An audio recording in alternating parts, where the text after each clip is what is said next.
দেখো তোমাদের 3 নম্বর ক্লাসের আয়তঘনকের যে অঙ্কগুলো আছে 9 দাগের অঙ্ক থেকে হবে, 8 দাগ পর্যন্ত কালকে হয়ে 9 নম্বর অঙ্ক দেখো যে একটি সমকোণী চৌবলের আয়তন দেওয়া আছে 432 ঘনসেমি, তাকে সমান আয়তন বিশিষ্ট দুটি ঘনকে পরিণত করা হলে প্রতিটি ঘনকের প্রত্যেক ধারের দৈর্ঘ্য কত হবে? দুটো ঘনকে পরিণত করতে হচ্ছে। ধরি ঘনক দুটির প্রত্যেকটি বাহুর দৈর্ঘ্য x শর্তে 2x² equal to 432, x² equal to 216, 2x³ equal to 432, x³ equal to 216, x equal to 6।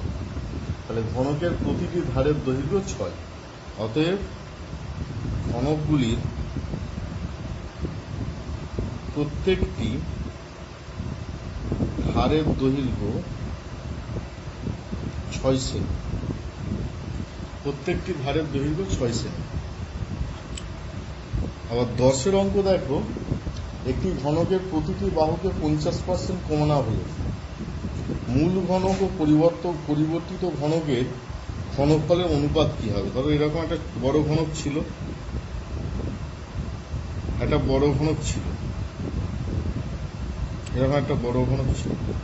যার প্রত্যেকটা ধার ছিল x সেমি করে।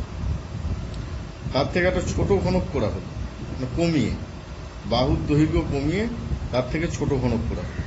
তার প্রত্যেকটা ধার কি হবে? x মাইনাস x ইন্টু 50/100, তার মানে x/2 সেমি। তাহলে এখানে লিখব, ধরি বড় ঘনকটির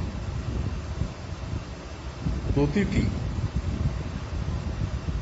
ধারের দৈর্ঘ্য x সেমি, বড় ঘনকটির প্রতিটি ধারের দৈর্ঘ্য x সেমি।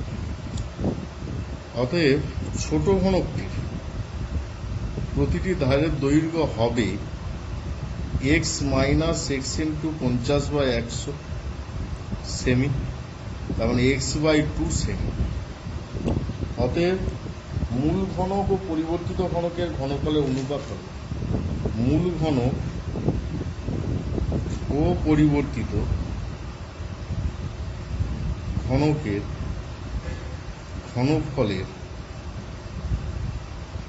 অনুপাত হল x³ ইস্টু x/2 তার হোল কিউব, তার মানে x³ ইস্টু x³/8, 8:1। তাহলে মূল ঘনক এবং পরিবর্তিত ঘনকের ঘনফলের অনুপাত হলো 8:1। 11 অঙ্ক দেখো, একটি সমকোণী চৌকোণ আকারের বাক্সের দৈর্ঘ্য, প্রস্থ ও উচ্চতা অনুপাত দেওয়া আছে 3:2:1। উহার আয়তন 384 ঘনসেমি হলে বাক্সটির সমগ্রতলের ক্ষেত্রফল কত? আয়তন দেওয়া আছে। তাহলে ধরি সমকোণী চৌকোণটির বাহুর দৈর্ঘ্য হলো যথাক্রমে, বা দৈর্ঘ্য, প্রস্থ, উচ্চতা হলো যথাক্রমে, ধরি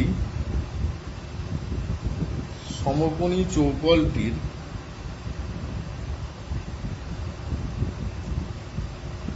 দৈর্ঘ্য, প্রস্থ ও উচ্চতা হল যথাক্রমে 3x, 2x ও x সেমি, 3x, 2x ও x সেমি, শর্তে 3x into 2x into x equal to 384।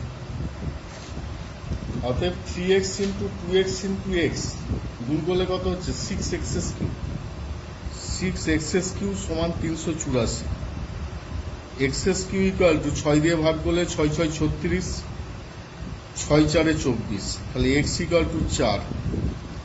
অতএব দৈর্ঘ্য 3 ইন্টু 4 12 সেমি, প্রস্থ 2 ইন্টু 4 8 সেমি, উচ্চতা 4 সেমি। সমকোণী চৌপালটির বা বাক্সটির সমগ্র তলের ক্ষেত্রফল হলো, বাক্সটির সমগ্র তলের ক্ষেত্রফল হলো, বাক্সটির সমগ্র তলের ক্ষেত্রফল হলো 2 ইন্টু ফার্স্ট ব্র্যাকেটের মধ্যে 12 into 8 plus 8 into 4 plus 4 into 12 AB BC CA, 2 into AB BC CA বর্গ সেমি বা সেমি স্কোয়ার। তাহলে এক্ষেত্রে লিখতে পারবো 2 ইন্টু 96 প্লাস 32 প্লাস 48 সেমি স্কোয়ার। 2 ইন্টু এটা যোগ করলে কত, 8 আর 2 10 আর 6 16 6 হাতে রইল 1, 4 আর 3 7 আর 1 8, 8 আর 9 কত 17 নাকি 17 সেমি স্কোয়ার। 2 6 12 2 হাতে রইল 1, 2 17 34 আর 1 35 সেমি স্কোয়ার, মানে 352 সেমি স্কোয়ার। উত্তর পাচ্ছি 352 সেমি স্কোয়ার। 12 অঙ্ক দেখো, একটি চা বাক্সের ভিতরের দৈর্ঘ্য প্রস্থ উচ্চতা দেওয়া আছে, চা ভর্তি বাক্সটির ওজন দেওয়া আছে, কিন্তু খালি অবস্থায় বাক্সটার ওজন দেওয়া আছে 1 ঘন ডেসিমি। চায়ের ওজন কত? 1 ঘন ডেসিমি চায়ের ওজন, সবই ডেসিমিতে আছে। তাহলে বাক্সটার চা ভর্তি অবস্থায় ওজন হচ্ছে 52 কিগ্রা 350 গ্রাম, মানে 52.350 কিগ্রা। খালি অবস্থায় ওজন হচ্ছে 3.75 কিগ্রা। তাহলে চায়ের ওজন কত? অতএব চায়ের ওজন হচ্ছে 52.350 মাইনাস 3.75, শূন্যই লিখছি, কিগ্রা। কারণ দশমিকের পর 3টে ডিজিট থাকলে তবে কিগ্রা গ্রামে প্রকাশ করা যায়, কিগ্রা গ্রাম বলা যায়, কিগ্রা এবং গ্রামে আছে। তাহলে এটা বিয়োগ করলে কত পাবো? 0 0 7 কয়তে 13, 6 দিতে 3 আর 1 4 কয়তে 12, 8 দিতে 48, 48.60 কিগ্রা। ঠিক আছে। বাক্সটির ভেতরের আয়তন হলো, কারণ ভেতরের দৈর্ঘ্য প্রস্থ উচ্চতা দেওয়া আছে, তাহলে ভেতরের আয়তন হচ্ছে কত কত আছে 7.5 6 ইন্টু 5.4 ঘন সেম, ঘন ডেসিম, ঘন ডেসিম, এটা গুণ করার দরকার নেই। অতএব 1 ঘন ডেসিমি চায়ের ওজন হলো 48.600 বাই 7.5 ইন্টু 6 ইন্টু 5.4 কিগ্রা। ঠিক আছে, কিগ্রা। এবার এটাকে গ্রামে নিয়ে যাব, কিগ্রা পার ঘন ডেসিমি, না 1 ঘন ডেসিমির জন্য 1 মানে কিগ্রা। আচ্ছা, এবার এটাকে গ্রামে নিয়ে যাচ্ছি, 48,600 আর নিচের যে দুটো শূন্য, বা একটা কাজ করি, নিচে আর ওপরে শূন্যর কাটাকুটি করি। ধর ওপরে 3টের পর দশমিক আছে, তো নিচে দেখছি 2টোর পর দশমিক আছে, তাহলে ওপর নিচ কিছু কাটাকুটি চলে যাবে। বা এটা করতে পারি 48,600 নিচে 1000 ইন্টু 75 ইন্টু 6 ইন্টু 54 ওপরে 100। ঠিক আছে, তাহলে ওপর নিচ কাটাকুটি হচ্ছে, নিচে 10 হচ্ছে, একটা শূন্য, এর একটা শূন্য কেটে যাচ্ছে। এবার যদি কাটাকুটি করি 6 দিয়ে যদি কাটি, ধর এটাকে 6 দিয়ে কাটছি, 6 8 48, 6 1 6 শূন্য, মানে 810। এবার 5 দিয়ে কাটছি, বা 5 3 15 দিয়ে, 15 দিয়ে কাটছি, 5 15 75, 15 4 15 5 75, 15 4 60, 15 4 60। ঠিক আছে, 15 4 60 হলো, 15 5 75, তার 6 থাকছে, 15 4 60 হচ্ছে, 54 54 কাটছে। আর কিছু পড়ে থাকছে কি? থাকছে না তো, 1 এর 5, 1 এর 5 মানে 0.5 কিগ্রা পার ঘন ডেসিমি, ঠিক আছে। এবার এটাকে ইয়ে করতে হতে পারে, 500 গ্রাম পার ঘন ডেসিমি লিখতে পারে, ঠিক আছে। 13 অঙ্ক দেখো, একটি বর্গাকার ভূমি বিশিষ্ট পিতলের প্লেটের দৈর্ঘ্য দেওয়া আছে, বেদ দেওয়া আছে।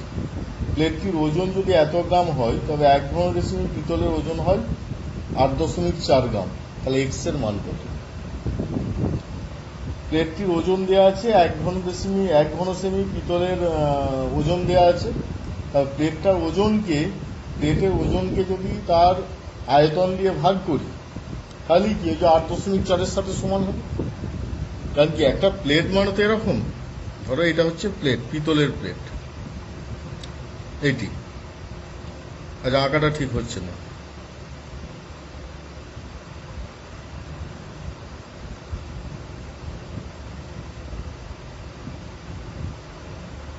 এটি হচ্ছে পিতলের প্লেট একটা, বর্গাকার বলেছে। আচ্ছা, বর্গাকার বলে ঘনকের আকৃতি হবে, ঘনক হতে হবে। এটি হচ্ছে পিতলের প্লেট, এর বেধ বা উচ্চতা, এটাকে বেধ বলা হচ্ছে 1 মিলিমিটার, 1 mm। 1 mm মানে কত সেমি? 0.1 সেমি, ঠিক আছে। আর নিচটা হচ্ছে বর্গক্ষেত্র, এদিকটাও এক্স এদিকটাও এক্স। তাহলে আয়তন কত? x² into 0.1। এই আয়তনটা এই ওজনটাকে ভাগ করবো, মানে ওজনটাকে আয়তন দিয়ে ভাগ করবো, সেটা সমানই হচ্ছে 8.4, ঠিক আছে। তার শর্তেই x ইন্টু 0.1। আচ্ছা, কাকে ভাগ করছি? 4, 7, 2, 5, 4, 7, 2, 5 by x into 0.1 equal to 8.4। তাহলে এবার এটা যদি ক্যালকুলেশন করি, 4725 সমান 8.4 ইন্টু 0.1 ইন্টু x²। তাহলে x² সমান 4725 বাই 8.4 ইন্টু 0.1। x² সমান 4725 ইন্টু 100, নিচে 84 ইন্টু 1। কাটাকুটি করছি, 84 মানে 7 দিয়ে বা 12 দিয়ে কাটবে, একটু 2 দিয়ে কাটছি, আগে 2 দিয়ে কাটি বা 4 দিয়ে কাটি। 4 25, 4 2 আর 4 1 4। এবার 7 দিয়ে কাটবো, 7 3 21, 7 6 42, 7 6 42, 5 থাকছে, 7 7 49, 3 থাকছে, 7 5 35। আবার 3 দিয়ে কাটবো, 3 2 6, 3 25 75। তার মানে x² ইকুয়াল টু 225 ইন্টু 25। তাহলে x ইকুয়াল টু 225-এর জন্য 15 আর শুধু 25-এর জন্য 5, মানে 5 15 75। অতএব x এর মান হলো